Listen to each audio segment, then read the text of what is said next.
Okay. So I'm going to continue. I've got a couple of people still out, but they'll get caught up. So geeky details. Oops. Turn the microphone back on so that we get the recording. So a few details that you have to understand here. So the list of operators.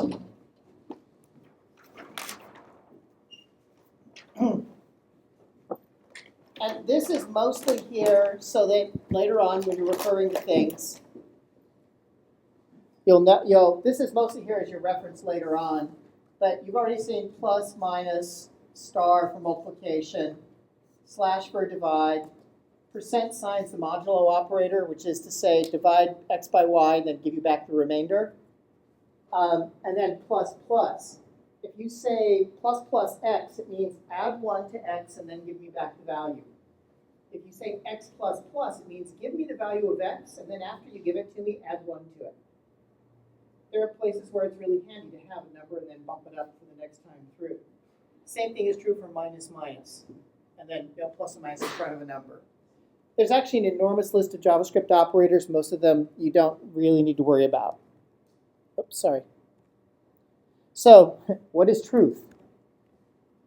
You can use the words true and false. So an if statement or a while statement, while true means do this. If true means do this, or if false. But JavaScript is kind of loose about what truth is. If I say, let's say that I want to test if a number is not 0. I can say if n is not equal to 0, where exclamation point equals sign is not equal to, I can say, but I can also simply say if then. Because in JavaScript, if a number is not 0, it's treated as true. If it's 0, it's treated as false. We use the term truthy and falsy around JavaScript land for that. So if I wanted to test if the string was not empty, if s is not the empty string, or I could just say if s, because any non-empty string is treated as true. Any object, we haven't gotten to objects yet, but we'll get there in a bit. Now, what's falsy? The value 0 is treated as false. So if I say if 0, that's the same as if false. Empty strings, not a number. And if you just create a variable and don't stick a value in it, it starts out as undefined. Undefined is treated as false, so is the value null.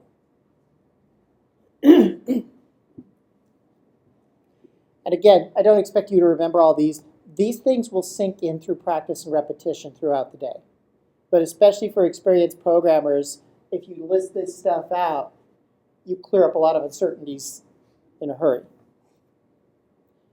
Now, automatic coercion. If I say this, the number 4 plus is even, well, I've said that plus is used for math and plus is used for combining strings. What happens when I combine a string and a number? It's like, do I add these as 2 numbers or do I add these as 2 strings? So JavaScript's rule in this case is there's no way it can convert that string down to a number. So it actually converts both of those into strings and then uses the plus operator. JavaScript is pretty smart about looking at things in an expression and converting them to all the same type before using them. There is the ability, if you have to force it, you can actually say something like string 4. So let's say I wanted to log, like, okay, here's an example. If I said this would be an interesting question. So if I say console.log, the number 4 plus the string 0, what do you think you're going to get? I hear 40, because it converts both the strings. What if I really wanted that to be added 2 numbers? maybe that 0 is a number that somebody typed into a form, and so I've read it out of the form in JavaScript, but the form always gives me a string, and I want to do math on it. So I can do something like this. I can say, okay,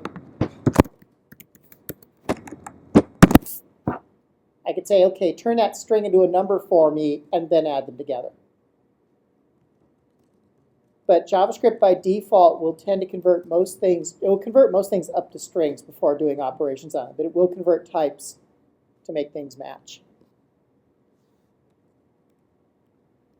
Now, here's where things get interesting, and you were just asking about this. So let's say that var n is equal to 4.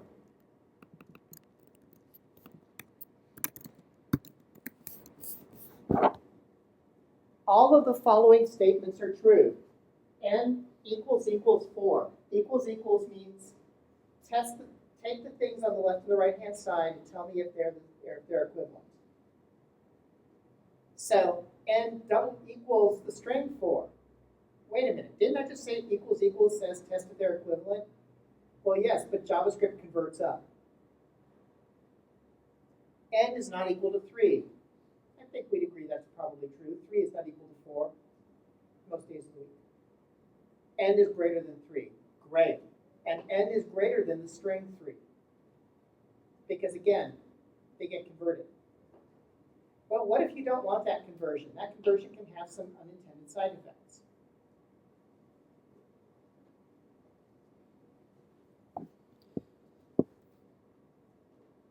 Oh, sorry. Okay, these are also true. So if n is equal to 4, these things are all truthy. Let me put them up here on the big screen. So the value n, because it's not 0, the string 4, scored 7 years ago, and not false. Remember, exclamation point means not. So if it was true, it's false. If it's false, it's true. Comparisons, all false. So if z is equal to 0, actually, and x is just a new variable.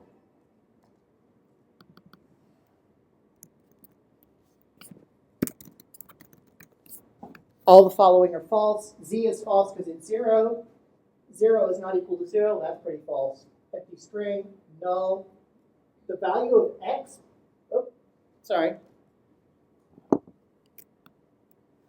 if I say var x, x starts out as undefined, therefore it's treated as false for a test. Okay, again, this will be more useful to you later on when you're coming back and looking at these references. So here's the thing. So I showed you the comparison where it converted both sides. Well, maybe I don't want a comparison that converts both sides. I want one that's precise. So I could say if n equals 3 times, I must really mean it. If n equals 4, okay, that's true, because n is 4. N equals 0, or triple equals, that's false. N triple equals the string 4, that's false, because triple equals does not convert. And you can read the rest. There's very common advice in JavaScript land that says prefer use of triple equals and not equals. Prefer these strict comparison operators to the looser ones that do conversion. I'm not sure I entirely follow and believe that advice, but that one's rather recommended. So in other languages, you want to compare two things, use like equals. In JavaScript, you want to be really careful about it, use 3.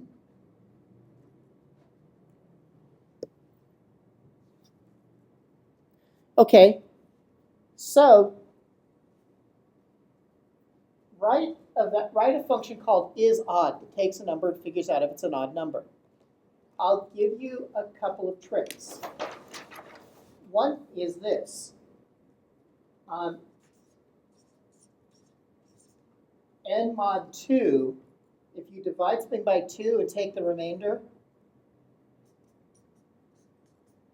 that's an odd number. If I divide it by 2 and there's a 1 left over, if you're a C programmer, you can do, forgive me, my ampersands are terrible. You can actually just bitwise and it with a 1, and test that. But using truthiness, the fact that 0 is false and non-zero is true, you can make that even shorter. So write a function for is odd, and then write is even. So do that quickly.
I don't know what I'm doing.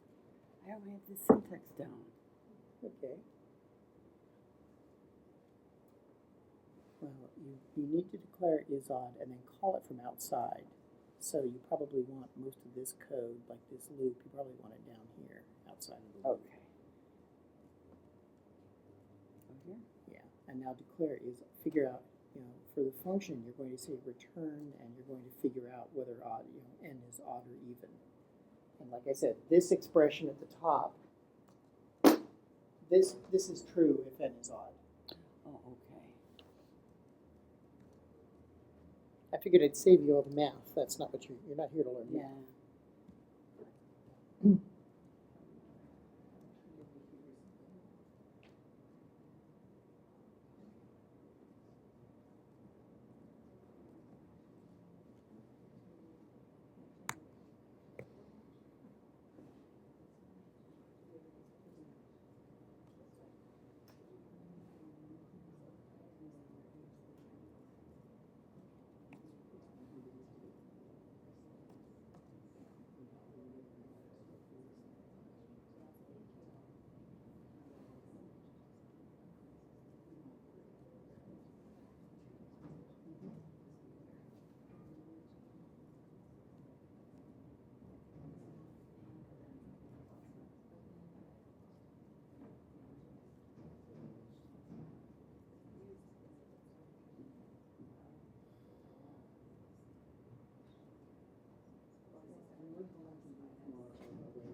let's try this up on the screen here.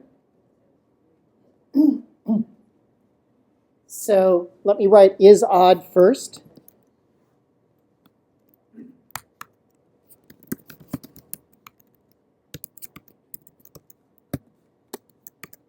And what I can do here is I can simply return n, divide by 2, and give me back the remainder. So if n divided by 2, if it's even, n divided by 2 is always going to give a remainder of 0. And remember that 0 is treated as false. It's falsy.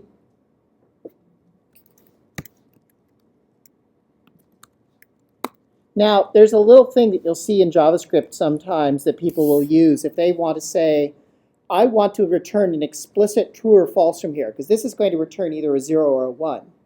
If I want to return an explicit true or false, you'll see sometimes double exclamation point, which is if this was a 0, that would return true and that would return false. So it would convert it to a real true or false Boolean if you were being strict about things. Most people are not strict about it. And so, of course, function is even. Actually, I'm just going to be lazy here. I'm just going to say, yeah, okay, it's not odd. And then I can go ahead and call this.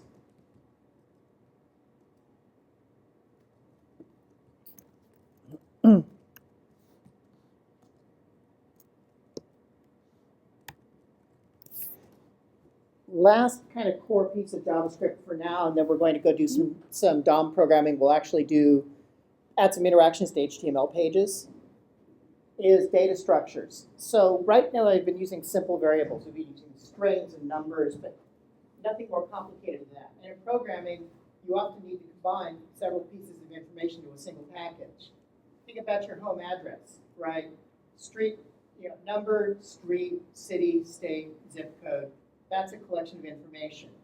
That would be done as a data structure. So there's a couple of main data structures in JavaScript. So one of them is the array. It's how you make a list of things.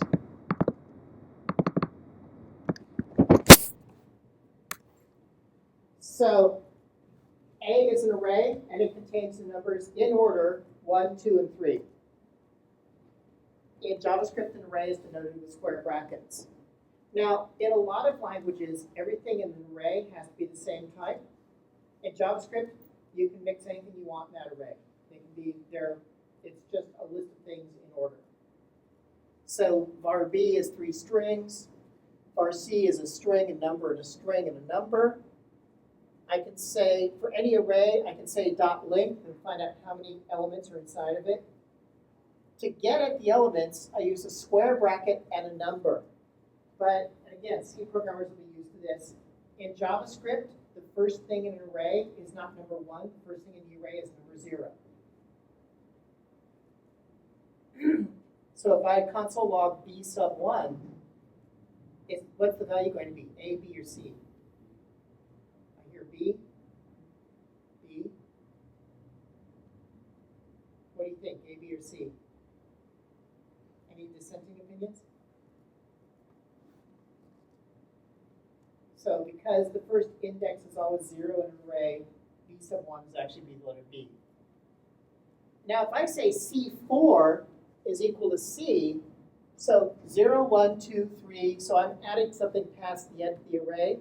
In some languages, that will trigger an error. In JavaScript, it'll add it to the end of the array. It'll make the array longer. JavaScript is pretty forgiving. So you can stuff things on the end by going beyond the subscript.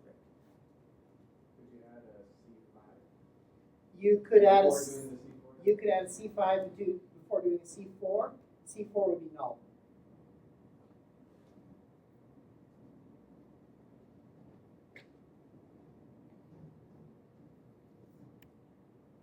So objects. Okay, again, put this on the bigger screen unless you're following the slides.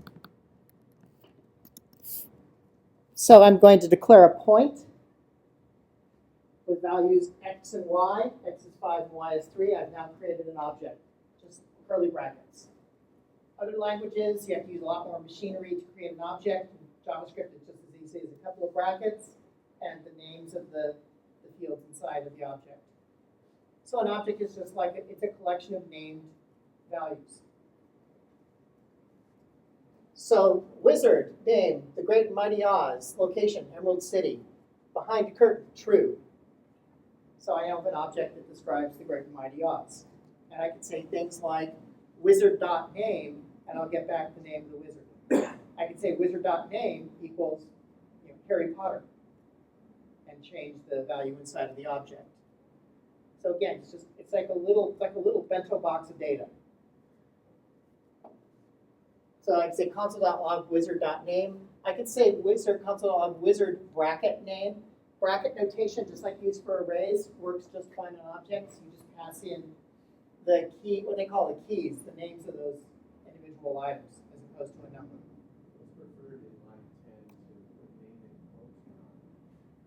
That's the other way of doing it, which I didn't do here. You can pass in the name in quotes. You can pass it in as a string. It will be converted to an identifier and used.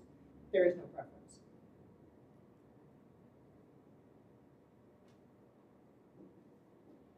So the case where you'd want to put this in a string is if you were, for some reason, using one of the reserved words in JavaScript. So like if that was wizard and there was a field in there called var, you wouldn't be able to use the word var because you'd confuse the compiler, but you could always put quote var quote.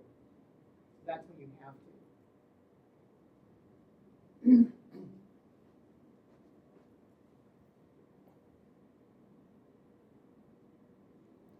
Okay, so practice. Make a list of your friends. If you have no friends, make an empty list. Make an object with your name and something else about you, like your favorite color. Nothing that the NSA doesn't already know about you. And then print those using console.log. See how it looks when you print out an array or an object on the console. So give that a quick try.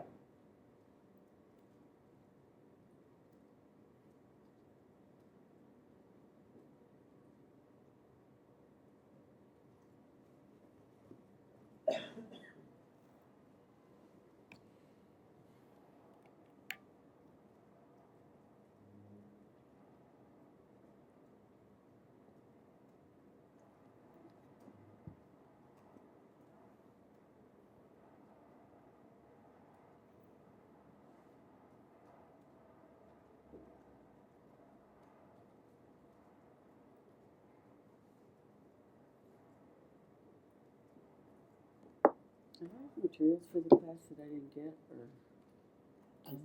Yeah, you can download them. Okay, that might help me follow better. Where do I go?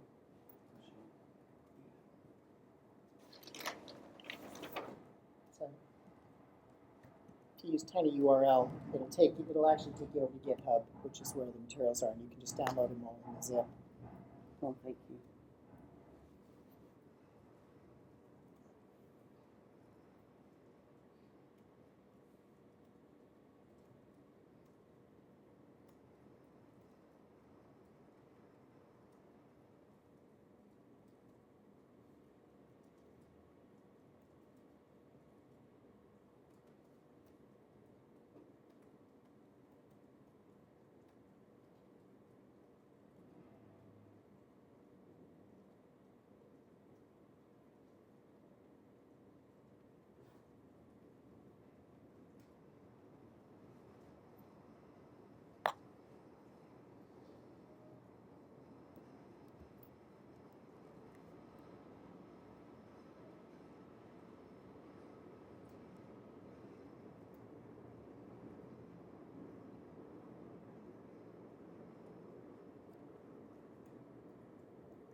Okay, so the first example here, I'm just going to do it in the console.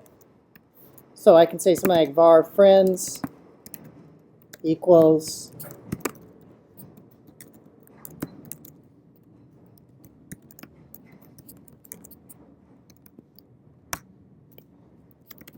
if I print out friends in the console, that's how it looks.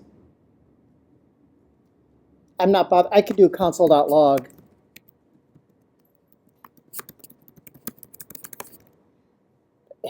But working in the console is just as easy to just type the name of it. So, and then if I wanted to have like the information about myself,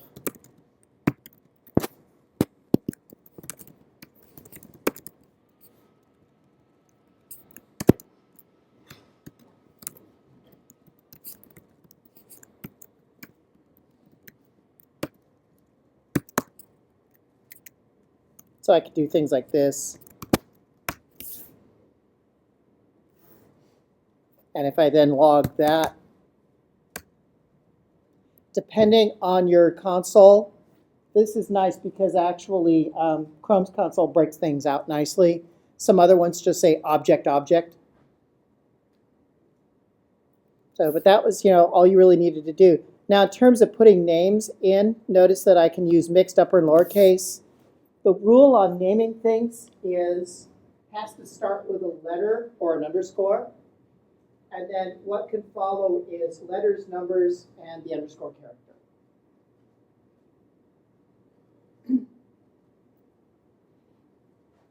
So one of the things that I didn't think to put in the slides, it's because it's one of those things that if you program for a while, you just take for granted. That's kind of the generic rule for naming things in pretty much every language there is. So starts with a letter, upper or lowercase, doesn't matter, although lowercase is typical for variables, or an underscore. And then a mixture of letters and numbers and underscores passed there. No spaces. And in JavaScript, unfortunately, right now, when I say letter, I mean basically the Roman character set.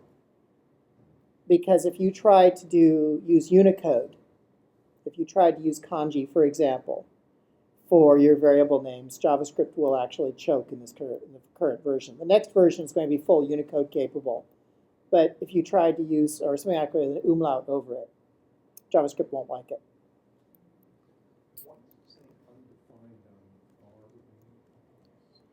Because var doesn't return anything, it returns undefined.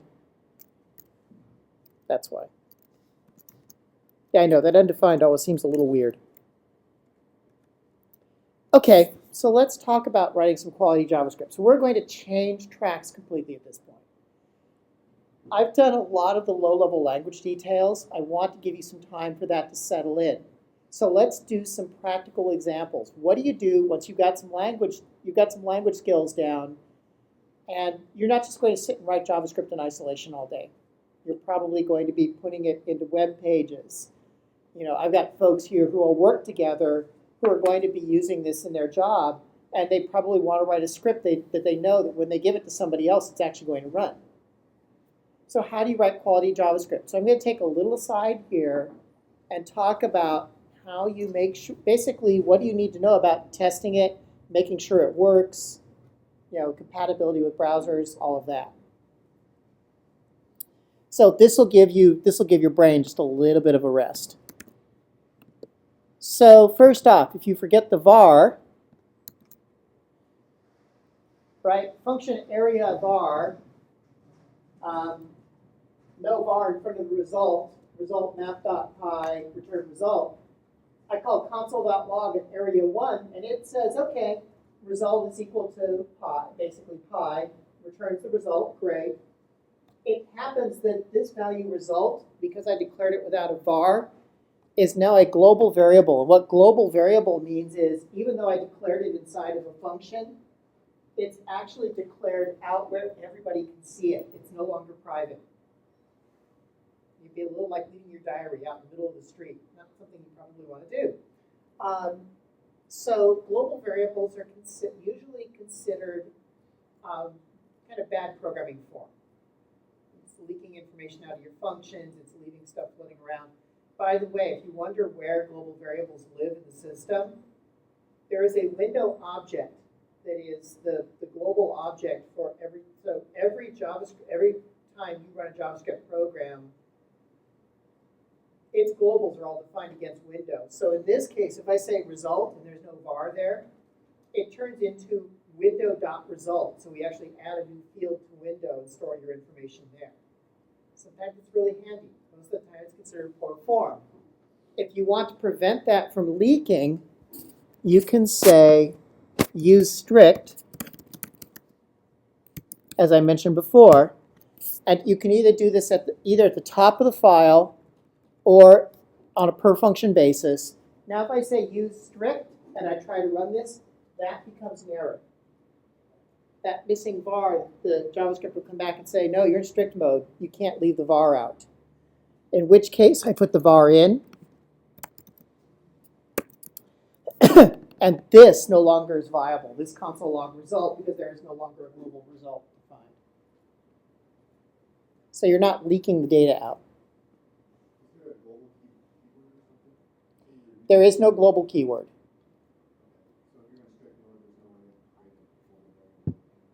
No, you could, if I wanted a global variable, G is a global because it's defined outside of all the functions. It's defined at the top level. The other way I could do it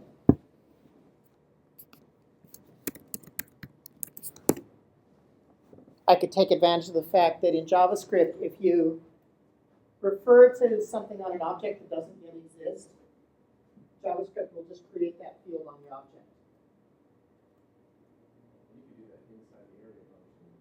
Yeah, I could totally do that inside the area function. So if I really wanted to leak something out,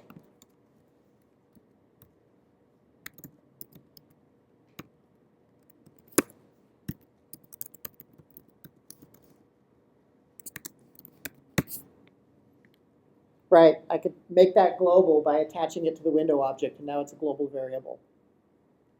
There's something, we're not going to actually go into it in here because almost nobody uses it, but you can actually do something like, you can seal an object, which basically locks it, makes it read-only. So you can't go and change it from the structure from the outside. So if I wanted to prevent this window, let's say I really wanted to prevent globals, I could say something like window.seal, and now you would not be able to add any new fields to the window. You could modify existing fields. Now, we'll talk a little bit later about custom property accessors, which are allowed. You could define a field as being read-only by giving it only a getter.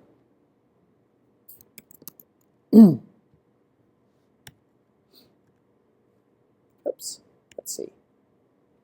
So yeah, preventing accidental globals, I already showed you. Guidelines. So the guidelines are used. The recommended guidelines for quality code is use strict at the top of your file and function, and use the triple equals and the bang double equals for equality to avoid coercion. A lot of people like that in terms of tightening up their code. Usually they're Java programmers missing their old jobs, but you know, sorry. It's really interesting because a lot of us come from other programming backgrounds where we've learned particular habits or ways of writing code where the compiler catches a lot of stuff for us. In JavaScript, really the feeling of the community is the language is very straightforward, very simple, very flexible, and very dynamic in terms of being able to add things add things to objects and in terms of automatic coercion. Those things are actually considered a good thing. It's actually, some people who are experts in JavaScript think it's a little odd to try to make JavaScript act like a more strict language that you might be used to. So you can go, for example, and get something called TypeScript. It's a preprocessor that Microsoft has that you add special little comments to your code, and TypeScript will read your code, rewrite it out as standard JavaScript minus the annotations, but with very careful type checking to make sure that you don't pass like a number to something that expects a string. So it'll turn it into a strongly typed language. But I love the tweet that one of the guys at Twitter wrote about this. He said, yeah, he says, but you know, strongly typed JavaScript is like eating a burger with a knife and a fork. You know, it's just a little too formal, a little too precise. But you could use these guidelines and then check your code either using the site JSLint, which is a style checker. It reads your code and basically identifies potentially risky areas. Some people really disagree with some of the suggestions at JSLint, so there is a different set of checkers at jshint.com.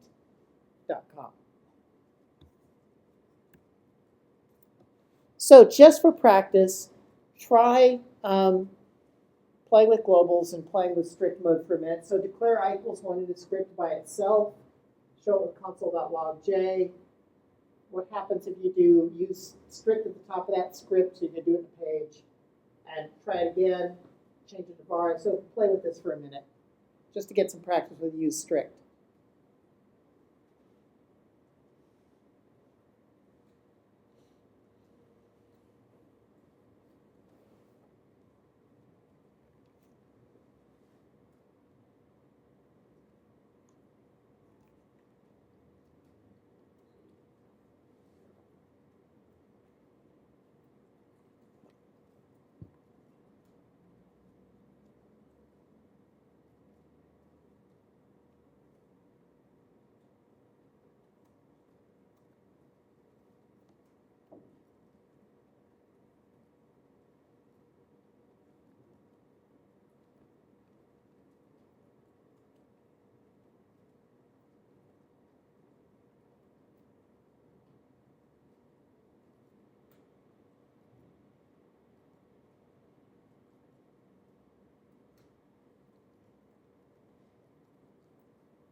Oops, I found a typo. Okay. It says declare I equals 1, then show it with console.log j.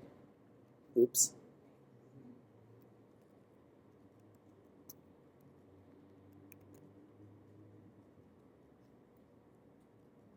So I've declared I equals 1 in a script by itself, console.log it.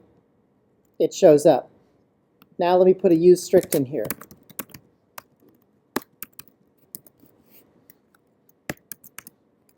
Reload the page, and I get an error, uncaught reference error, I is not defined. So it said, strict mode, I tried to use a variable that hasn't been defined yet. Okay, we'll fix that. Reload it, it works. And now we can do this, we can do function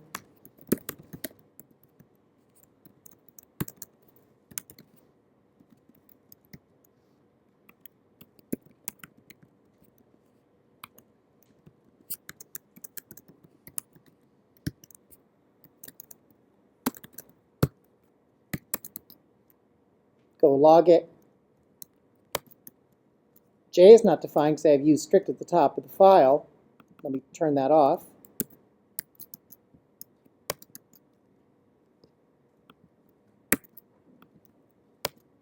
Huh?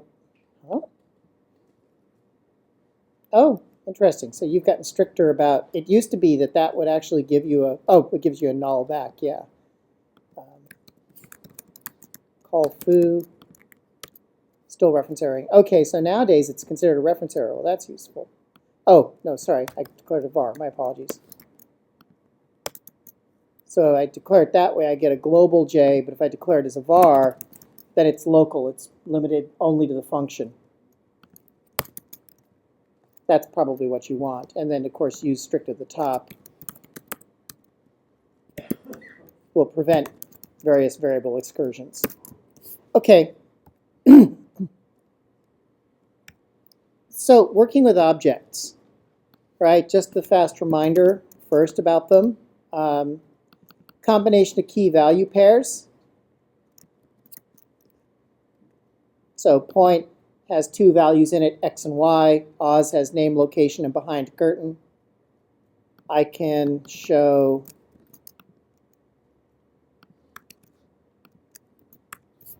Oz.name, Oz bracket name, or Oz.name equals Oz. So I can do all of those things. So far, so good. Here's your little bento box of named objects. Now I can also add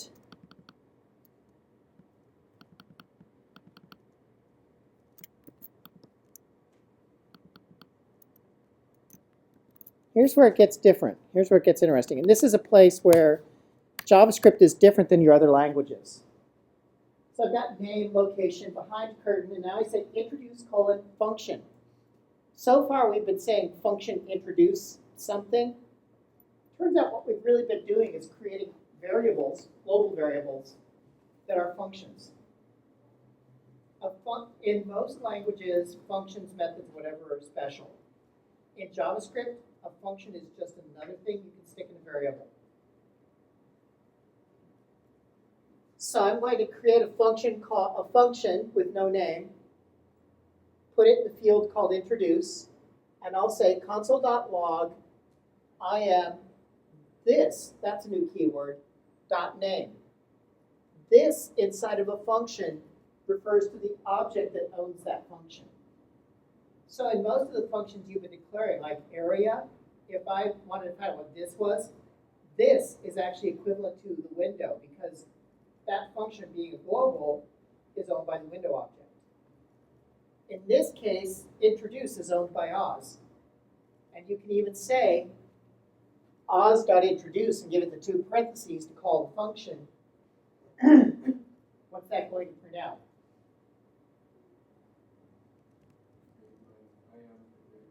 I am the great and mighty Oz. So functions can include, objects can include both data and functions. And the classic definition of an object is a bunch of data and the methods, the actions that operate on that data. And this is how you do it in JavaScript.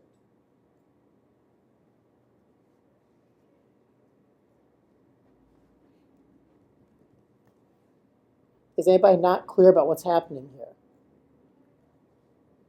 I've heard that this is sometimes hard to figure out. So you're saying, yeah, you hear that the value of this is sometimes difficult to figure out? Yeah. I'll explain why. We're going there too.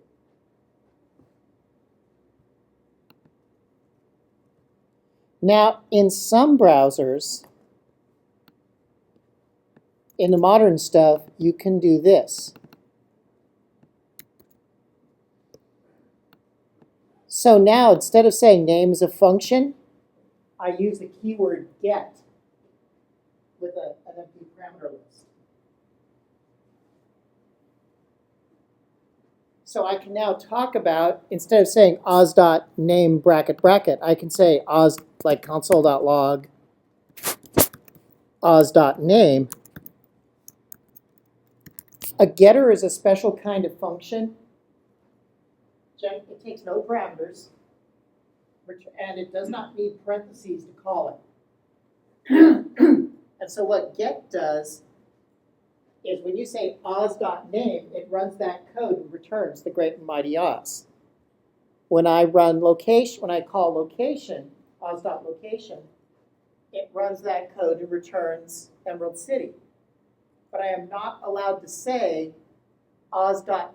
I can't actually change a value on Oz.name. That becomes read-only. So a getter is a special function that returns a value. It does not need parentheses to call it. You can also, I don't have one here, called set, which will take, if I do set, it takes one parameter, which is the new value to assign. So they look like regular field references, but they're actually going through code. And you can use that to basically lock access to parts of your app. So, okay, sorry, there is a setter there. So set, hiding. If hiding, show the alert.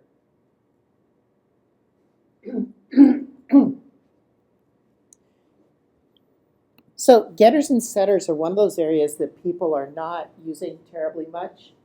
They're really useful. The problem is IE, which is to say, I mentioned at the start of the class that IE, most versions, we're stuck on about a 12-year-old version of JavaScript called ES3, which doesn't have the getter and setter. It's not until the absolute latest IE that you've got the current ES5 JavaScript.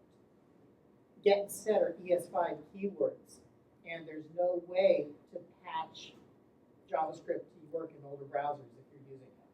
So those things have not seen much adoption. A lot of the other ES5 features that don't involve adding a new keyword to the language, there are ways of acting like patching, emulating. So a lot of those features have been adopted in older browsers with patches added, but you can't patch this stuff in. If you're writing though for modern browsers or if you're writing for Node.js, this stuff is all available and it's considered a really nice technique.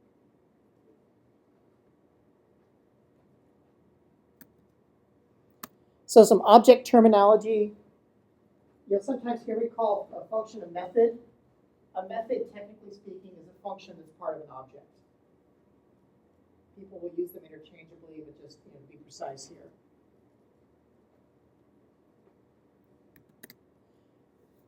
Sometimes, I've been talking about fields of an object. People will refer to them as properties. When you say visible in an object, would a global function be still called a method in your definition? So if it's a global function, we generally just call it a function. Technically speaking, it's a method on the window object. I'm just mentioning the terms here because you're going to run into them in reading people's blog posts and other literature where they'll talk about methods and you'll be like, wait a minute, I wrote functions. What's this method stuff? It's just when it's attached to an object, it's called a method. And then this is the word that's used inside an object to get access to its own properties and other methods. And the get and set methods are collectively referred to as accessors. So take that object that had your name and other information and add a method to it, add a function that prints your name to the console, and then call it. So give that a try. Define a function on your object. And I will leave this example up.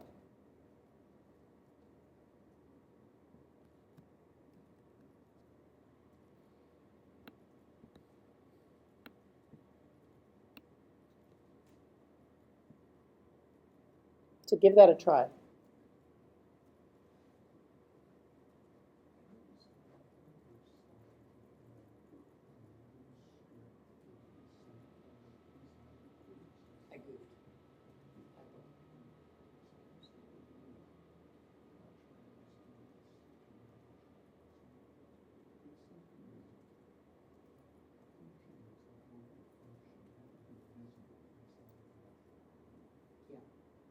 Technically, it's a method on the window, but the thing about methods is this. So object-oriented programming is you're creating these little self-contained bundles of information with their own code.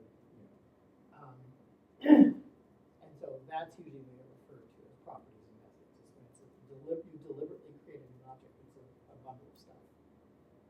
The fact that when you create a global, it gets attached to a window as a property,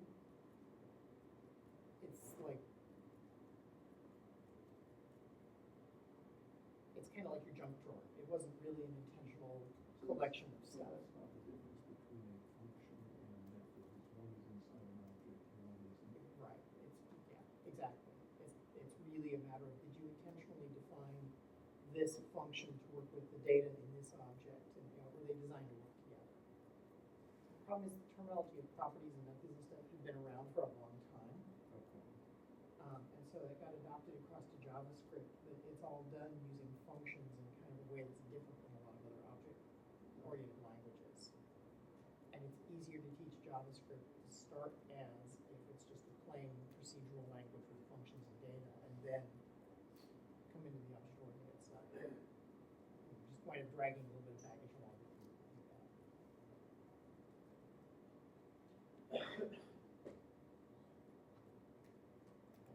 Keep the mic on.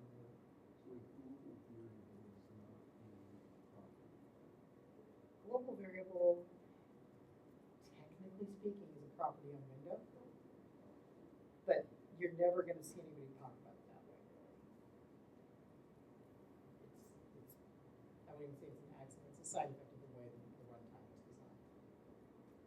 So property is a synonym then for variable?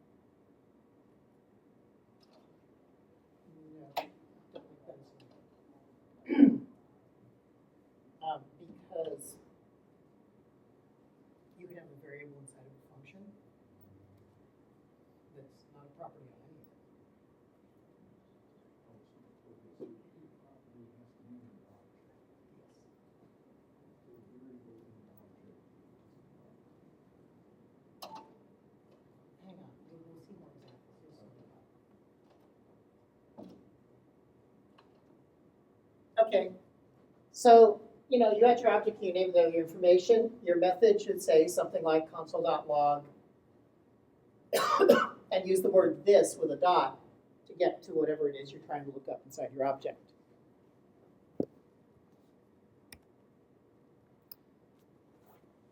Okay, so here's where it gets a tad controversial in JavaScript. So how many of you have worked in other object-oriented languages? I know I've got a couple of Java folks in here. Okay, just a couple. Okay. So there are people that argue that JavaScript doesn't do inheritance, doesn't do regular classes and all of that. Yes, it does. They just look different. Most languages hide all the mechanisms they use. JavaScript lets those mechanisms just hang right out there. So another way to make objects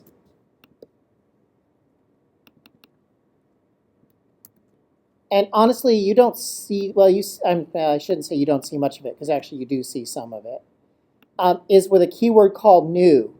Basically, I have to do a quick explanation of object-oriented programming, since most of you are not aware of it. So I am going to say, instead of using 2 curly brackets to create a new object, I'm going to say the word new, followed by object with a couple of parentheses. In what is called object-oriented programming, which JavaScript implements, there's these idea of classes. They're basically templates for stamping out a new object. So, for example, in your browser, there is a class called window. You can ask it for a new you can ask for a new window. You can ask for a new HTML element. You can ask for a new image in memory. So it's a template for creating an object. And then the keyword new says, take that template, stamp out a new, what's called instance of this class, a new object that this class implements, and give it back to you. So I'm creating a new blank object and filling in a couple of things.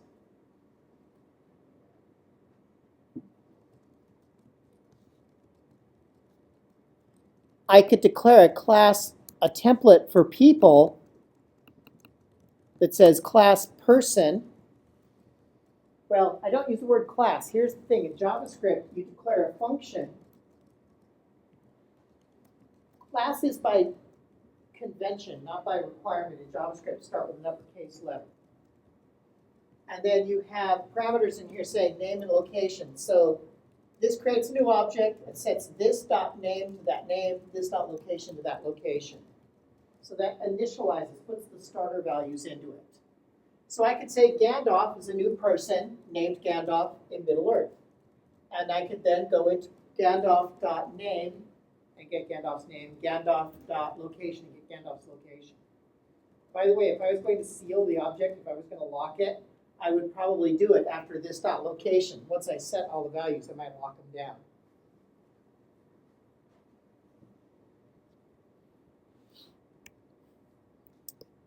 So I can now add a function to this class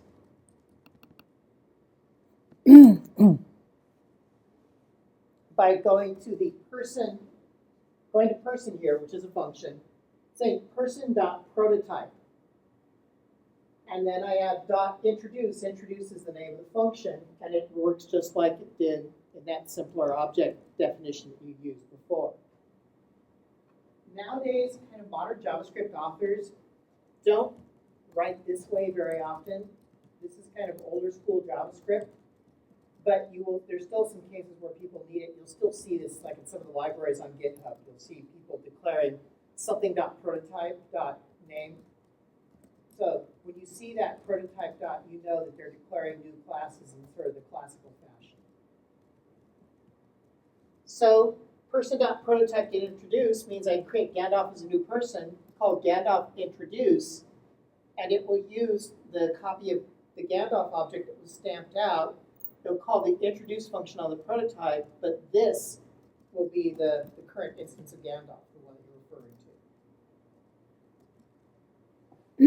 to.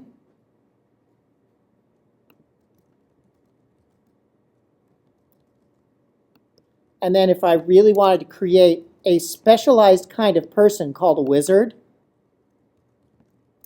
So in what's called object-oriented programming, what you do is you break the world up into these classes, these groups of things with similar characteristics. So I might have a class automobile and then create a new class which is automobile specialized into Volkswagen, Ford, or car, truck, motorcycle. So you have a class, which is the big category of things, and then you have more specialized classes that are based off of the original. It's called a subclass. Again, don't worry too hard about this because you're not going to be using a lot of class-based programming. I'm more showing this to you so that if you're ever over in GitHub and using a library and trying to read what's going on, you'll have some clue as to what's going on. So wizard has name, location, and orientation. And what I need to do is a wizard is going to be a subclass of person. In fact, it says right here, wizard.prototype is a new person. That's how you declare subclasses in JavaScript. Is you create an instance of the superclass and attach it to the prototype. That line at the top, again, is one of those bits of JavaScript wizardry.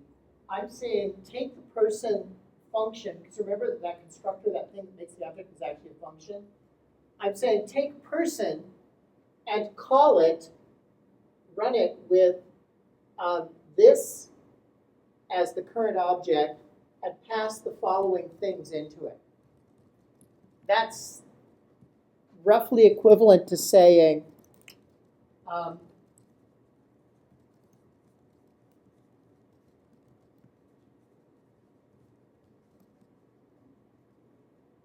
every once in a while you have to take every once in a while you need to call a function and pass some stuff into it. You can't call it in the usual way.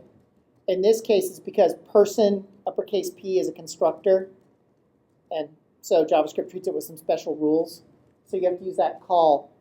If that's confusing, seriously, don't worry about it. Just know that if you see that pattern, you're looking at a subclass. Somebody's created a class and then a more specialized one, and that is calling up to the original class to do something. I'm more interested in you recognizing the pattern here than being able to write this, because you're honestly, in all the JavaScript I've looked at in the last year, I've seen regular classical, classes like this maybe twice in a year. Barely used. But then again, if prototype is good on the wizard, which says, well, if your orientation is good, then return, true. So I could say Gandalf is a new wizard, Gandalf Middle Earth, good.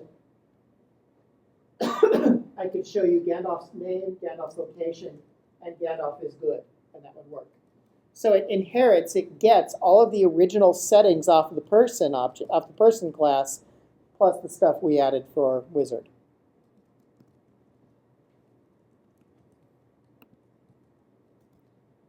So just for fun, create a class to hold your name, like class, me. Put your name into it, and then add a method that prints your name to the console and call it. So I'll back up to the example of creating a new class and giving it a method. And just do a quick one of these that describes yourself.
Oh, I'll show you. You will, okay. It's gonna work. I'm hoping for it. Did you see that? I've got some there. Not a ton of it, but some. Right. Enough to get you going.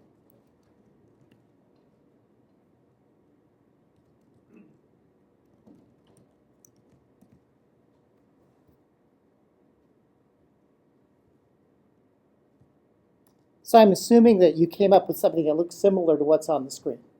It was just a chance to get some practice.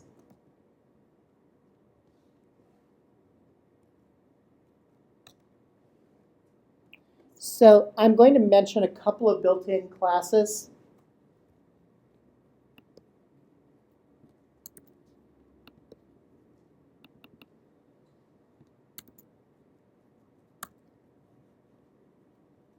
So string is actually a class. When I say quote some values, close quote, what's really happening behind the scenes is I'm creating a new string of that content. And that string has both some data, the characters, and it has a bunch of methods. It also has a single getter called length. So I can say console.log get greeting.length, and the getter will calculate the length of the string and give you back a number. I can create a new string object and pass in a string to initialize it. Kind of redundant, but it is, you can do it. The thing is, I could create a new string and pass in a non-string thing like a number, and it will be upcoursed into a string and then generate it back for me. So people do use the new string pattern occasionally. Actually, the cheat in JavaScript is simply, in that case, just to say string parenthesis. Because the way they wrote the string constructor, the function that makes new strings, they actually wrote it in such a way that it will work with or without the new keyword.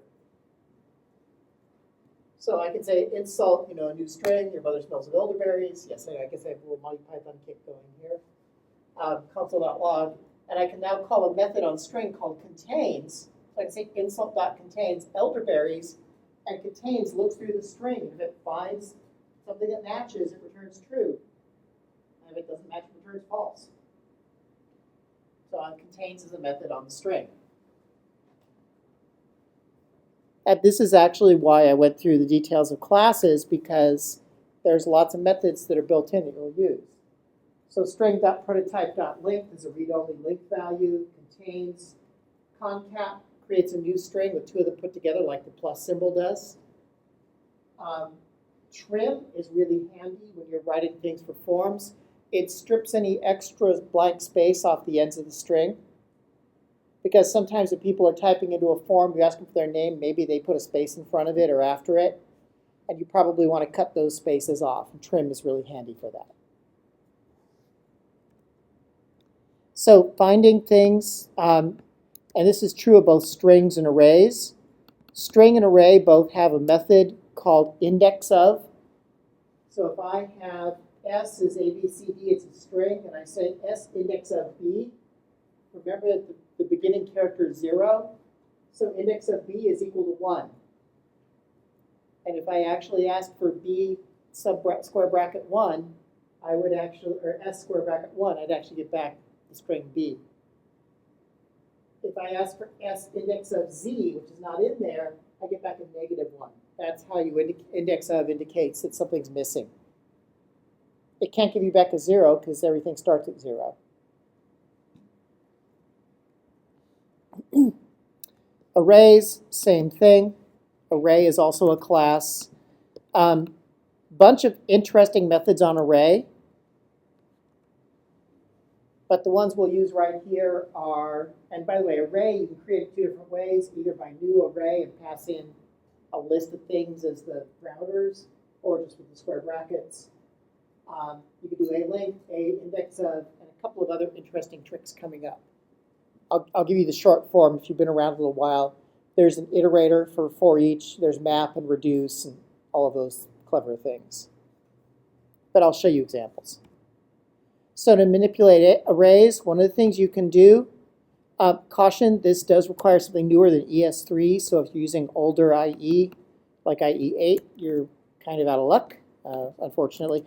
Actually, though, there's a GitHub library called ES5-shim, S-H-I-M, that will add all of these functions to an older IE for compatibility. So I could say things like a.push the string e, and that will add it to the end. If I say a.pop, it removes it from the end. It's what's called a stack. It's like a stack of trays in the cafeteria. The last one you put on top of the stack is the first one off. Pushing it puts it on the end of it. Pop pulls it off of the end. You can do push and pop. You can do what's called shift and unshift, which add and remove from the front. And then a bunch of other tricks like reverse and sort.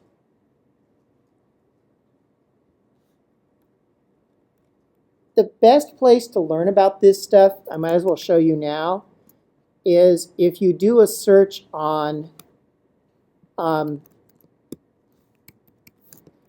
easiest search is the letters MDN, which is Mozilla Developer Network, and then you say something like array, you get back the MDN array page,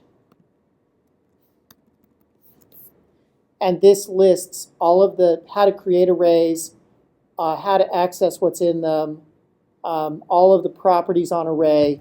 So the Mozilla Developer Network is extremely comprehensive. It's a great place to search for things. If any of you have been using W3 Schools as your reference for this stuff, so there are a bunch of known inaccuracies in W3 Schools. So this is why we started advising people to prefix their searches with MDN. Just go to the authoritative source. Stack Overflow is also not bad, but you have to wade through stuff sometimes to find the best answers. MDN is authoritative. I see a bunch of you are on Macs. If you have a Mac, there's a program you can get free called Dash, D-A-S-H. It's a documentation search engine, and you can download full documentation sets for things like JavaScript right into it and be able to search them right there on your local machine. And their doc set actually comes from Mozilla.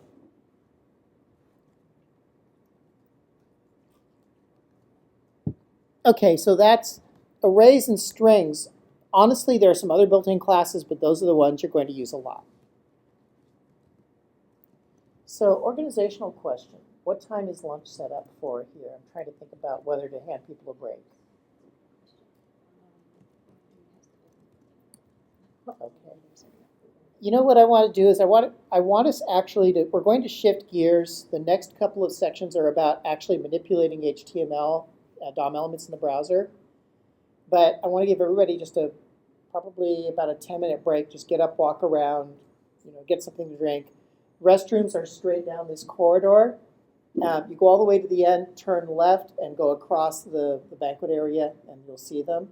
But I just need to give everybody just a little bit of a break and a breather before we shift gears. I want your brains to get caught up and let some of this sink in.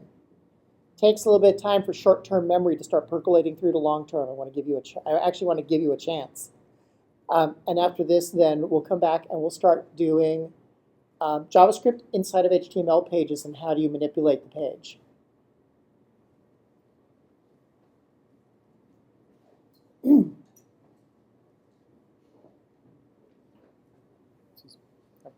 Sure. Will the recording be available for us? Yes.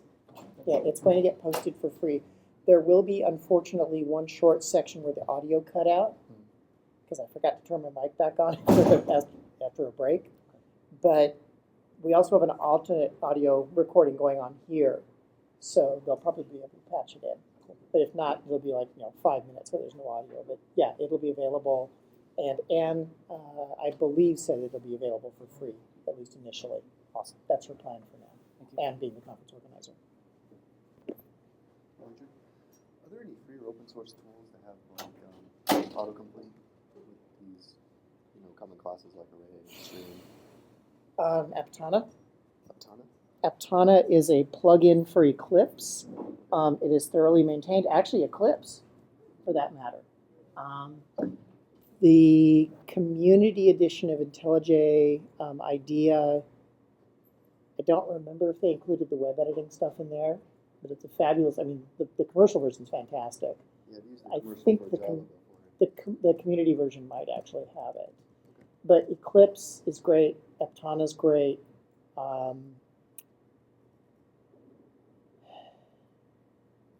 That's probably where I would go.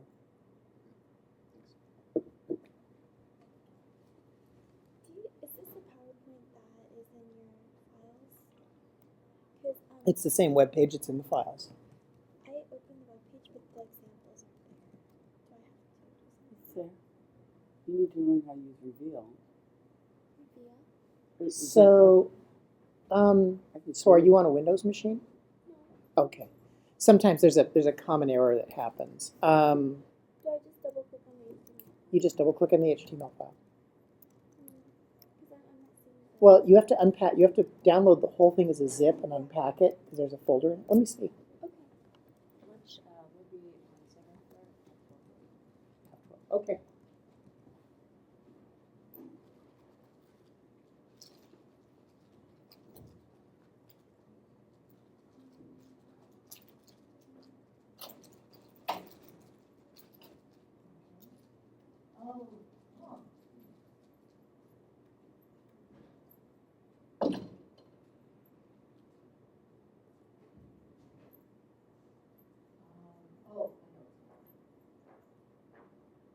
So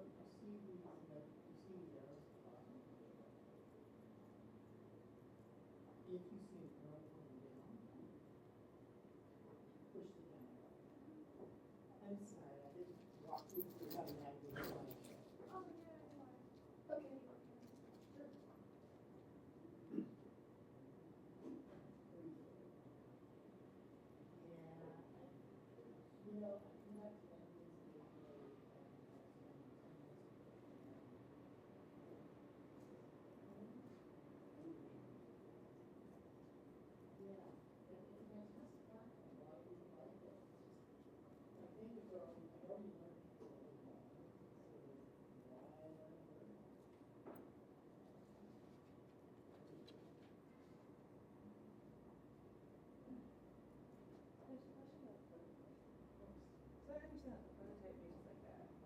You have a person in the wizard's kind of extending the type of person. Yes. But I guess this is where I got kind of confused because like prototype is an introduction, so it's like So it's not such an object, but it's more like an action. I'm adding an action to the class. So remember, okay, so So you're adding an action to the person, whereas before, so before you're making another person, you can add actions to it. So this, when I add it to the prototype like this, it means that every object that I create of the person can use that function to share, it's a single shared resource. Okay.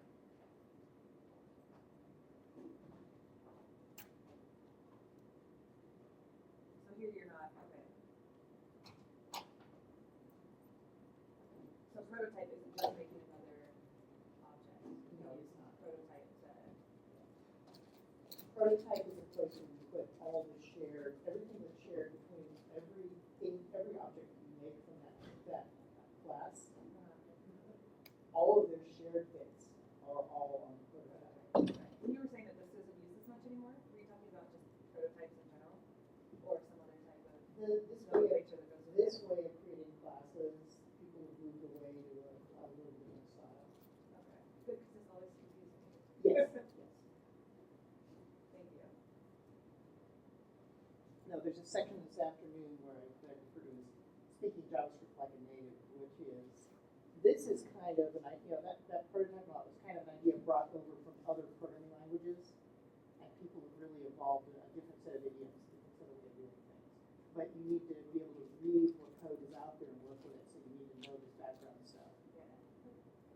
Was making subclasses a thing when you said these were really The whole prototypical class-based thing is, we don't do it so much anymore.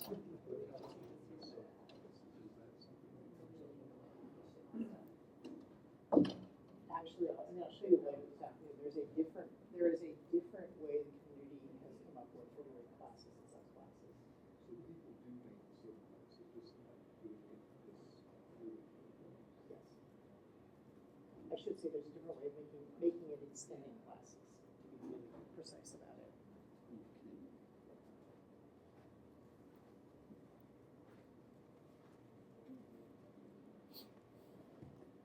Okay. I got my name to come out of the console log.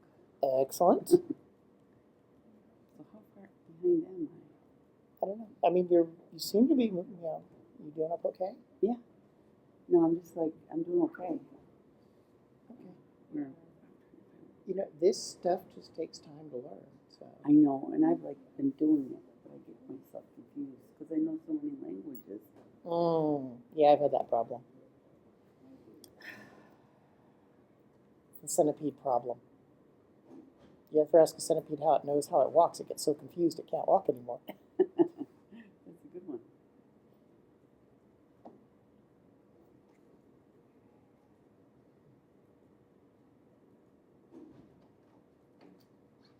Oh, I need to fix that. Oh, What do you need to fix? it says meta doc type. It should say meta care set. Meta care set.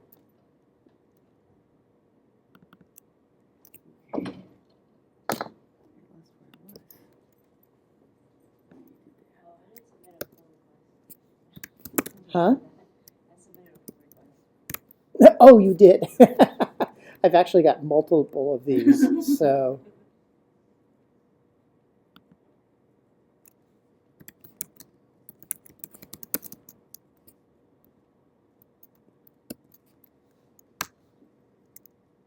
Well, there, I just globally fixed it. Of course, I still have to regen and push, but it's not that hard.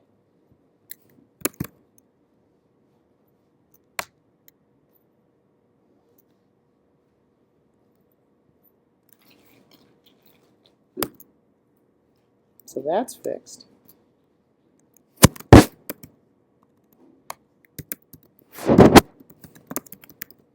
Actually, let me make sure that I haven't changed anything.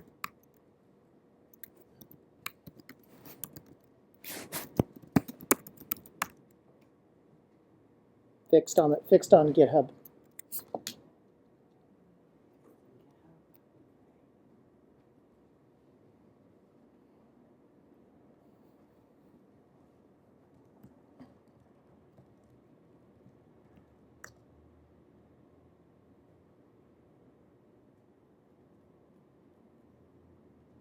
Okay, I'll wait about 2 minutes. We'll start at 1/2 the hour. I think. Yeah, we've got a couple people out. Lunch is at 12:30, so we'll do about an hour of HTML editing, go eat lunch, and come back and have some more fun.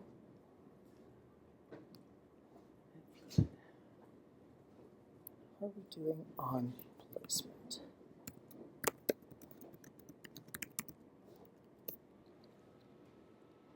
Okay, yeah, not bad. Oh, I see.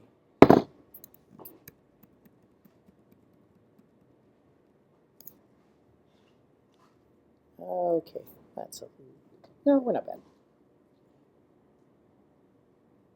I was thinking, okay, how's my pace going on this? Am I getting through this at about the right speed? You guys seem to be not too bored. No, we're not bored for sure. You're getting interesting stuff. You're not overwhelmed. You're not bored. That's about the right spot. Okay, it's that time. So let's go back to our original test page. And remember, it's just a title, an H1, and a script. Nothing fancy. In fact, let me just make sure that I've got a copy of that test page open in a window. And by the way, remember that there was a little, there was a typo on this page. It said meta doc type, and it should be meta character set. I actually just fixed that in the GitHub repo. So later on, you know, if you're working on reading this class, you can just pull down a fresh copy. That's the nice thing about GitHub, is it's easy to fix things. And I'm going to continue actually to patch things onto this class and add notes and such. So here's our page. Title, H1, just a practice page, and the script area. Let's start doing some things with it. So let's find the H1. Well, the easiest way to do that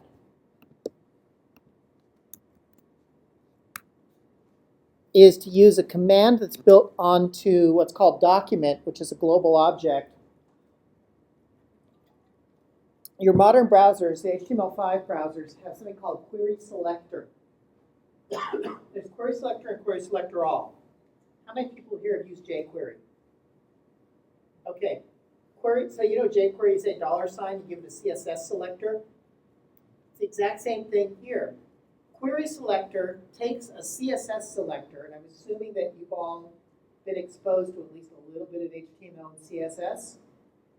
So it takes a CSS selector and finds the first thing that matches. In this case, I say H1, which matches the tag H1, and it returns the first one, if there was more than one. Now there's only one on the page. Great, what can I do with that? Well, I can do something like this.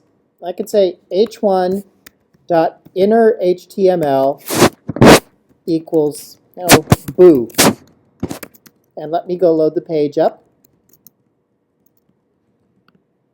Is there another window? Nope, hang on.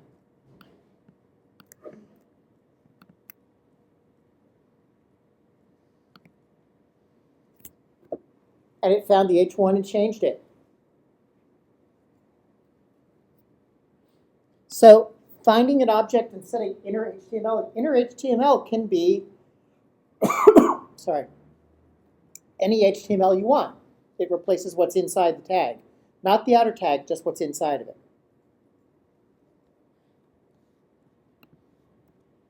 Another way to do it, this is kind of the fancy long way, but this works in older browsers, is to use an older option called get elements by tag name, pass the tag name. That gives you back an array. And in this case, I need the 0th element of the array to get to the H1. There's get elements by tag name. There's get elements by ID. Oh, there's a third one, and I can't think of what it is right now. Class name. Thank you. Yes. So query selector and query selector all are available in your modern browsers, though, and they're fast and very efficient. So they're much nicer to work with. So I can do things like, well, H1, go get the H1 and set h1.style.color, because all those CSS styles, that's a CSS style object, and it has a bunch of fields on it, and I can actually set the color to red.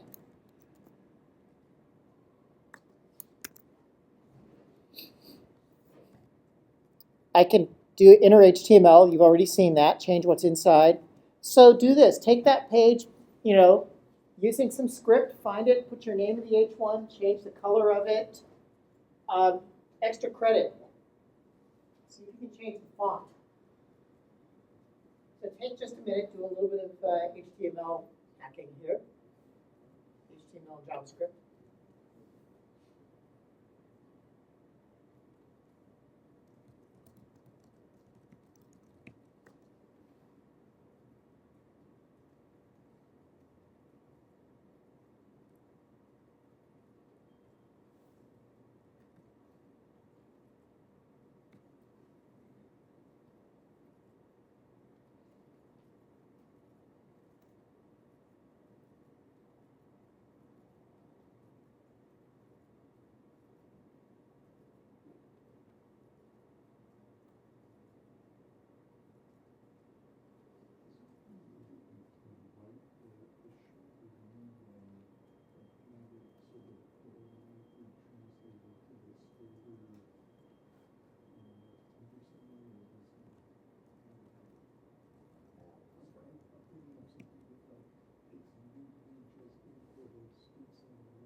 So your code probably looks something like this. Right, query selector on the H1, set the inner HTML to your name, H1 style color, set it to red. And if you were feeling fancy, you could have gone and looked up the font and changed that too. It's just a little more involved.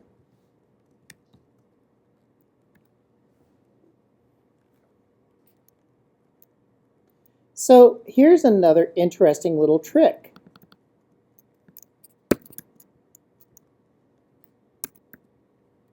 Okay, so I've set up the page, but I've added a special style to the H1, and I've said WebKit transition color 5 seconds. How many of you have seen the transition stuff? A couple of folks. So this is an animation feature that's been added to the browser. Let me actually load this. I think it'll work in Chrome. Oh, something broke. Hang on. What did you not like? Actually, I can't. Oh. Huh? Sorry? Yes.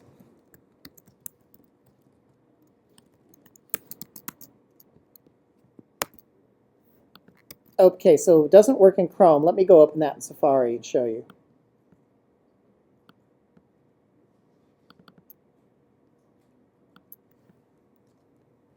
Notice what's happening in Safari. It's doing a 5-second fade in. That's what transition does. Now, I'm curious. I know that a lot of this, oh, I haven't turned on the experimental options in Chrome. That's why it doesn't show up there. So, but yeah, there's the transition stuff in WebKit, which lets you, whenever you change a CSS property, it doesn't change it instantaneously, but actually brings it in over time.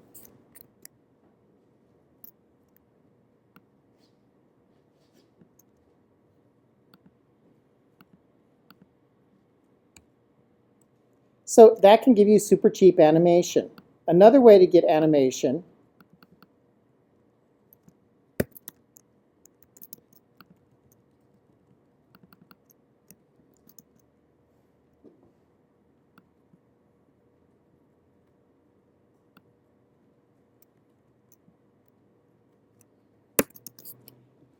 I've come in and done a query selector to find the H1. I've set the variable color. This is a global because it's defined at the top level to be the string red, and then declared a function called change color. Color is red, set it to green, otherwise set it to red, and then do an H1 style color equals color. This H1 works because it was declared before the function was. And then I call set interval. Set interval in JavaScript says take a function and a time in milliseconds, that thousandths of a second. And so it says every 5 seconds call change color. So if I run this,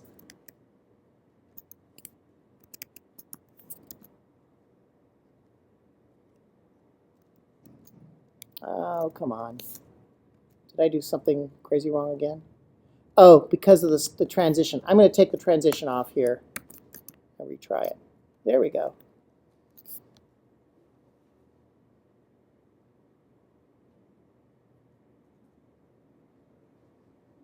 Now it's going through the transition. Okay, it took time to warm up. Notice what's happening? It's slowly fading between two colors. So yes, I just reinvented the blink tag. Actually, no. If I dealt with visibility, it would have reinvented the blink tag.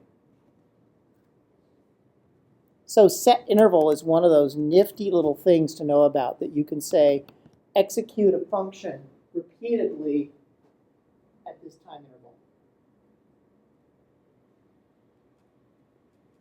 And you can look up the details because you can actually get back a value that you hang on to from set interval, and later on you can disable it.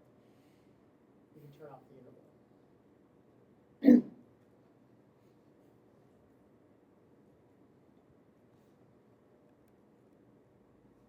Okay, so that's a couple of little examples of modifying HTML dynamically. Now, let's go up a step. Let's build some interactions, right? Because right now it's all been passive. The user loads the page, stuff just happens. Let's see how about adding buttons to the page, doing mouse overs, dealing with the keyboard. How do you deal with all of that?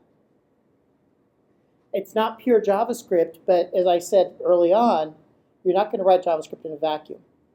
So and this is also gives you a chance to practice with and really get used to the stuff we've been doing. So we'll start with a simple button.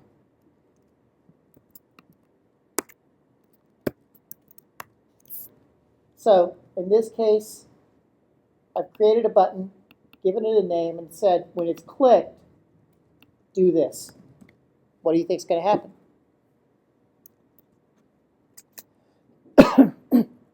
And by the way, if you checked out the repository, starting with this section, these files are all available. I wrote them all out as separate files.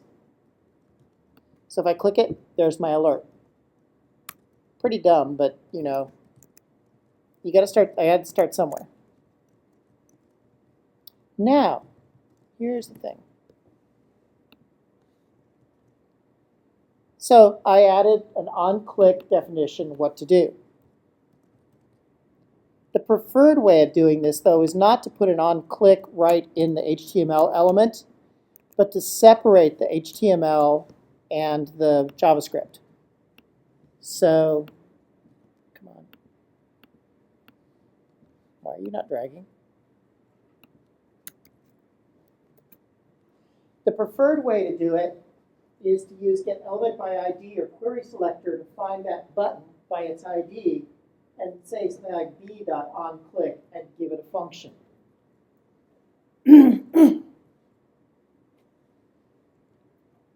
So just like you saw when we were creating objects, I declare an object, an unnamed function, and assign it. So, and this will do the same thing as the previous page. When I click the button, I get my alert. So far, so good? My alert isn't coming up. Huh. There's probably some other typo or error in the script. Look at the browser console. So somebody said, yeah, she said, my alert's not coming up. And it's like, okay, first thing you do in that case is always look at the browser console. There may be error messages waiting for you. So this is preferred, though. Find the element and attach a handler to it. So there's an event that I need to talk about here called the load event. So let's say we have this page. And here, you know, folks who've been, that's old school, right? That's very old school. People typically put their script in the head of the page. Here's the problem. My script is up, okay, so my script is in the head of the page. Now, this page is not going to be an issue. The page will load, you'll click the button, boom, it works. But in a lot of pages nowadays, people don't put their scripts up here. They put the scripts down at the bottom. They load them after the page loads it, supposedly after the page loads up. There is a risk, because putting the script in the head means that it has to be completely loaded before the rest of the page appears on the screen. There is a danger that somebody could go click on the button if the script is down below it. Somebody could click on the button before the script has been loaded. And so you try to execute the stuff too soon, nothing would happen. So you need to have a way to signal from the browser to the script that says, enough the page is loaded, it's now okay to start running your scripts. And that's called the load event. It's a message sent to the script when the page is ready to be used. So I could do this. I could put a script in my page, and I'll put it down at the bottom so that I'm not blocking loading.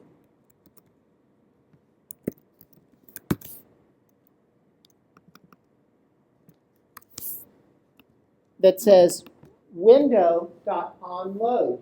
So this means when the window receives a load event, do this. Give it an unnamed function, an anonymous function, and now get the element and install the click handler. Again, not an issue for this page because everything's there, it's going to be ready immediately. But what if this page had a lot of images and I wanted to add click handlers for the images? I need to wait until everything's been pulled in across the network before I can modify it. So The click event is one that you use a lot. The load event is one you use a lot. Key up, key down, mouse over. They're listed, I think, a couple of slides down from here. So load is fired against the page whenever the page has been fully loaded. But I can also do something like this.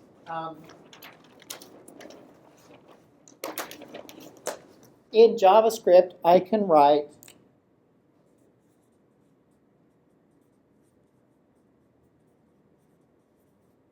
new image I.source equals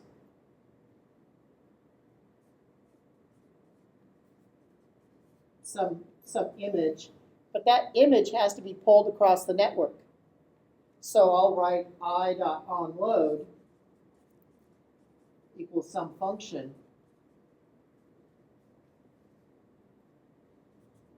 that'll get called once this image is ready to be used.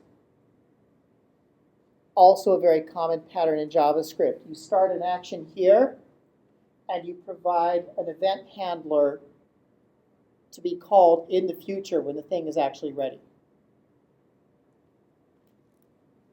Question on that. So what's to prevent somebody clicking before that load event?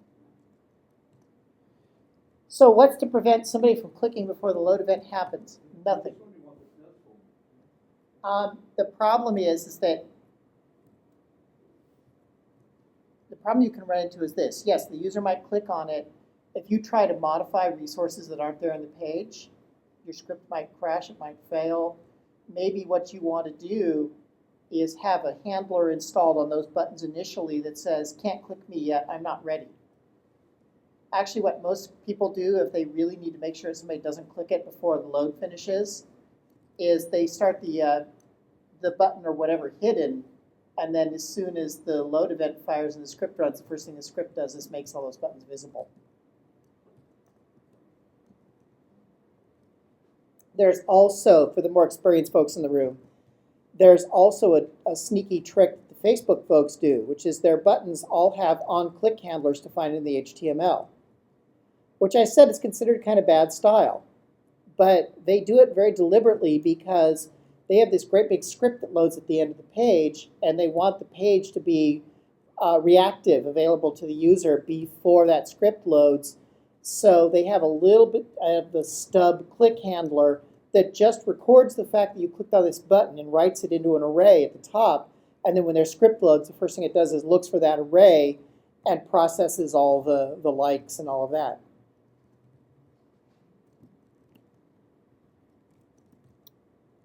So to build images that I can click on, and again, this example is available in your downloads. In fact, I'll probably go open it myself. So I've declared 4 buttons. I've actually declared 4 images with a picture of a button. And then I've said window.onload. Oh, okay, sorry, this code's not going to work right, I apologize. No, this will work, never mind. This is one way to do it. I've actually declared all of those images inside of a div, and then I put a click handler on the div. Because what happens is that if you click on an object or key press or something else that tries to deliver an event to that part of the page, if there's no handler for that event, the browser will then try the event's parent. It's called event bubbling. It's kind of like the bubble floating up through the page. So if I click on one of these images and there's no click handler, it'll look for a click handler on the div. If there's no click handler on the div, it'll look for it on the body. So in this case, I've added a click handler to images, and so if I click any of those buttons, I'll get the pop-up.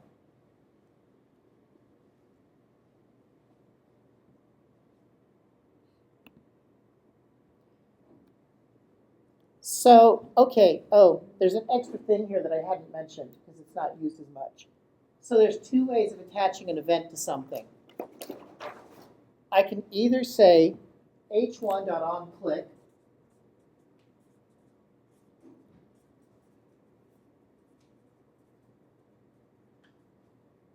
to attach a click handler. Here's the problem. What if I want more than one click handler on the same button? Maybe I have several pieces of code that care if it's been clicked.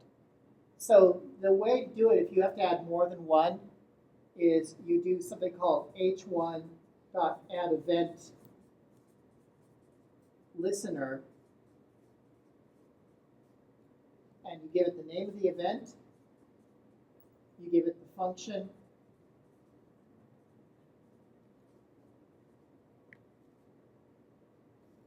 and you can actually give it an optional true or false at the end. If you say true at the end, it's like it basically says, this, give me the event for this object and all of its children. If it's false or there's nothing there, then it attaches just to that one object. But add event listener, you'll see it in a lot of common libraries because they don't want, if this library needs a click handler and that one needs a click handler, you don't want them conflicting with each other by using onClick.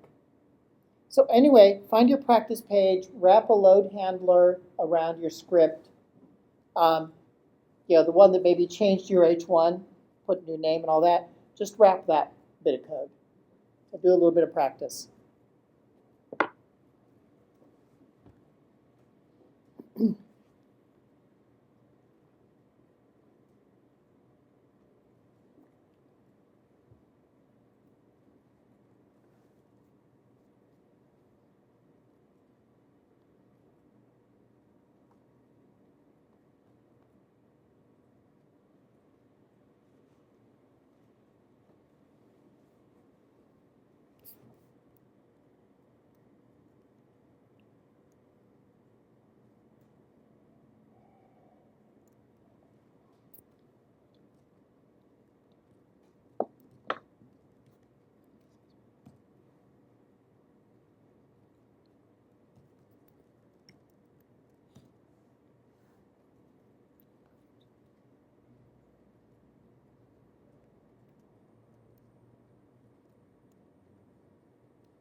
So the P, you're going to have to find that P on it. So it says similar.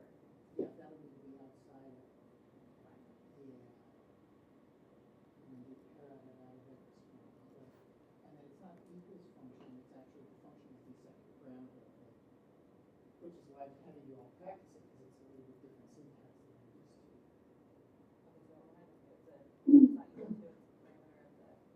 Let me do it.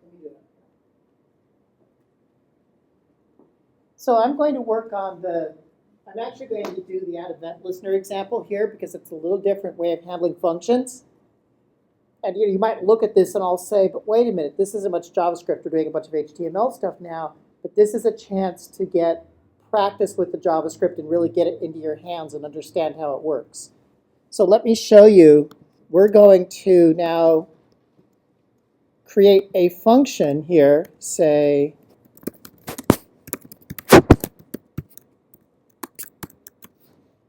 and I'll move the alert into it.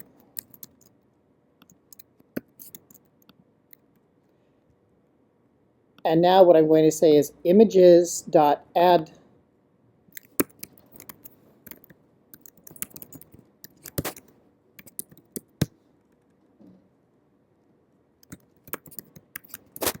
pass in the handle click function, and because I want the clicks for all the children, I have to pass a true on the end there. Now, if I wanted, I could have come in here and said function, and done it right in line in the call. It's legal, but it's sort of ugly. So most people in this case will go ahead and just create a named function. Notice this is also something that bends brains of experienced programmers in other environments. I have a function defined inside a function. Totally legal.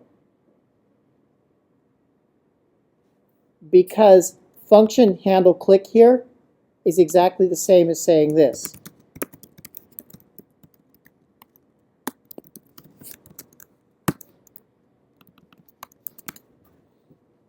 A function is just another object. You can pass it around just like any other object.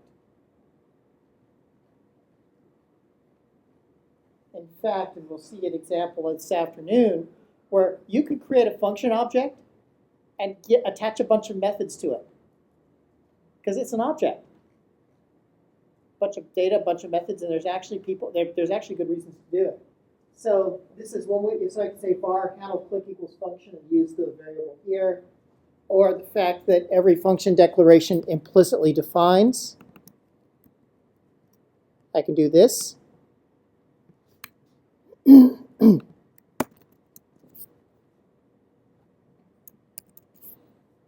So that's typically how I would do it.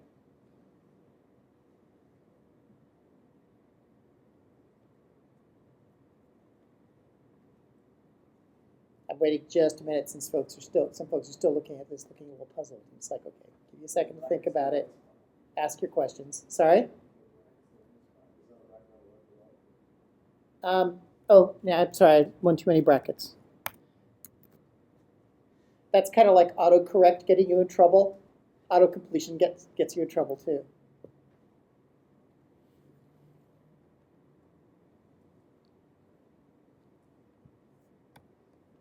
Okay, so let's take this up a level and work with forms in the page. So form inputs.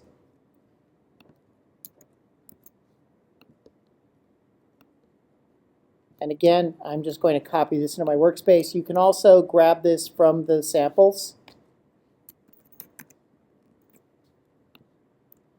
So here's a form that says, what is your name?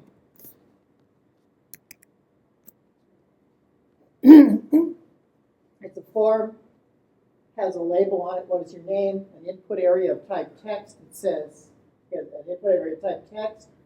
And then on load on the window, I go in and I find document has an array of forms connected to it.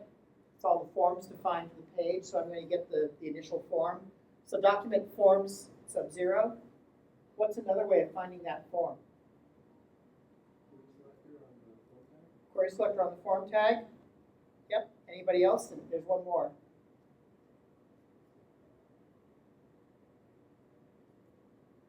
It's really old school. Get elements by tag name. And I'll get, by form, and then get back in the array of forms. But document form 0 works. It turns out that for every form, there's an array of input elements. So I'm just going to grab the 0th element there. That's the input. And I can then say alert hello and ask for the value of the input, and that's the string the user typed in. So what I just did is I said, when the window loads, wait for the window to load, so the form's there. Find the form, add a submit handler for a submit event on the form. And when the user submits the form, pop up the alert.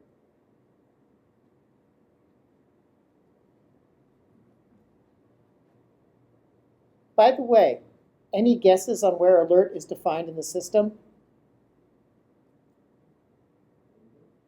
Window.alert, exactly. You didn't say where it came from, so the system starts searching and eventually winds up at the global object, which is the window.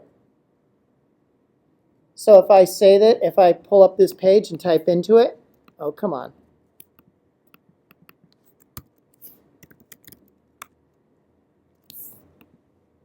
Oh, okay. Oh, huh. You were working. There's no submit button. Return is supposed to submit, but okay, something happened. Yeah, I could have added a submit button, which also would have worked. But normally just hitting return on the form will submit it.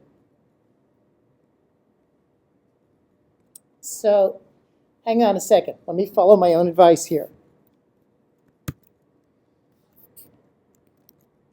No, you're not reporting any errors. Okay, here. We'll do a little separate lesson here. So load the page up.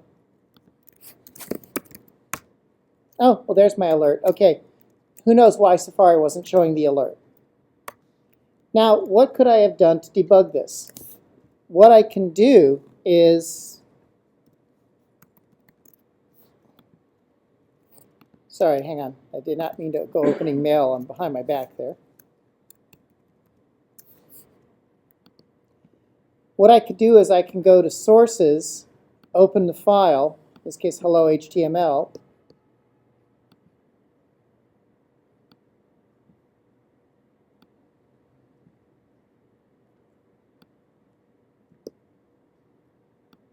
Drag a bunch of stuff out of the way.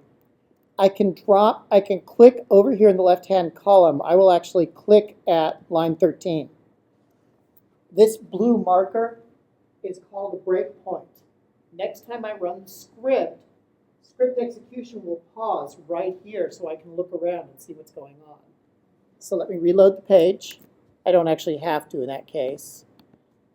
Type in just a letter and hit return. And now you'll see that when I ran it, this line is now highlighted. And so I can now look at things like, here's my local variables. It says input is input with ID of name. And I can even flip that open and see, oh, there's all kinds of interesting stuff on here. But the one I care about is, oh, a list of all, here's all of the handlers, like on blur, on cancel, on can play, on copy, on queue. So there's a bunch of event handlers in here. And what I'm looking for is value. Right there, there's the value of it. So I could see the data was actually there. I actually got to that line. If I had done this in Safari, put the breakpoint there, I would have realized, okay, something's wrong with the alert. To continue from this, I have a bunch of controls up here. This says keep going. Let me put another breakpoint in here and come back and run this again.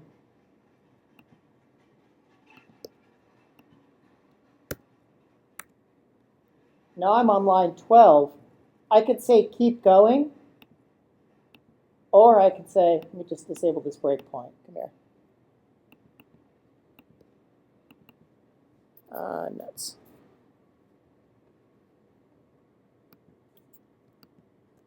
Oh, my mouse is not doing what it's supposed to. I could do what's called a step over. Hang on, my machine's wedged. The mouse is wedged at least. What's going on? Okay.